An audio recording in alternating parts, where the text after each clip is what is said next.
Let's talk about attaching a beard. I like the Scandinavian style of gnomes where there are no faces, and so I like to flip the hat up, assuming there is a brim of some kind. Then we got to figure out where we want the beard to be centered and place it there. Don't worry if the top edge of your gnome is a little bit wonky. I think this is the end from where I sewed in. Yeah, that's the end. So I should take a moment to decide which side looks nicer. Let's make it easier on ourselves, and we'll just put the end with that floppy little bit to the gnome. All right, that looks about centered on where I see these increase lines here and what's going on in the body. All right, so we are going to be chill because we remember that we're going to be covering the brim back down, and it's going to cover a fair amount of this. And so I like to be extra secure about attaching the beard at the corners, and then simply use the bumps of the stitches along the way between as a way to hide my stitches as we secure it down. I like to leave just a little tiny bit of a gap, maybe one stitch tops, so that it's a little easier to get the nose in there. But that's all because I don't want, when the brim comes back down, I don't want to be seeing anything between the hat and the beard.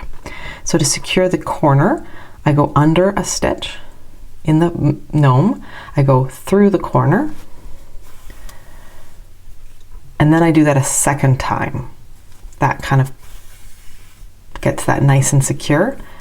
Then we go down, and because this is a garter stitch beard, it's very easy, and because we're going to be putting things over top, it doesn't have to be too tidy, but of course we can just kind of go up and over.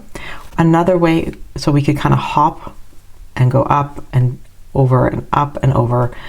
That's one way to do it. Another way to do it is to take sort of a stitch here and then a stitch here.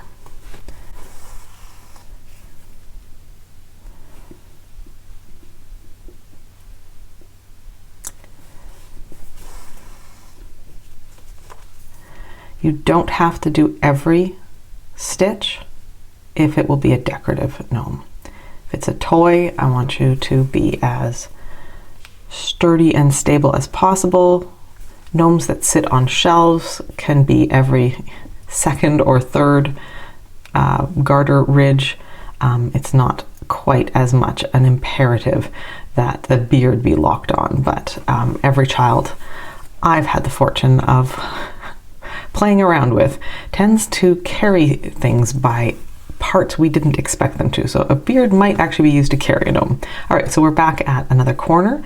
So you want to go through that, under a stitch, and then we're going to do that again, just to be sure that that corner is nice and securely attached. Have another look to make sure that our gnome beard is straight and looks good. We don't want to mess that up in any way. How do we deal with this end? Well, I like to go up. I sort of travel along the bottom of the beard.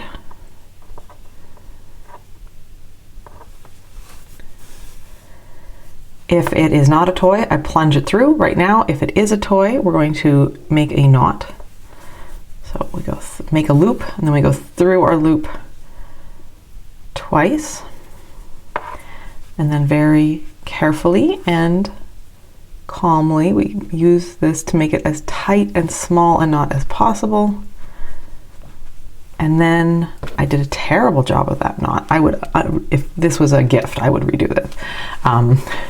Then we just can go through and go through anywhere. Doesn't matter that it's not the same color. Pull it taut so that there's a bit of tension between where we went through and where we are. Snip it real close and it will pop inside and be part of the stuffing. And that is attaching a beard.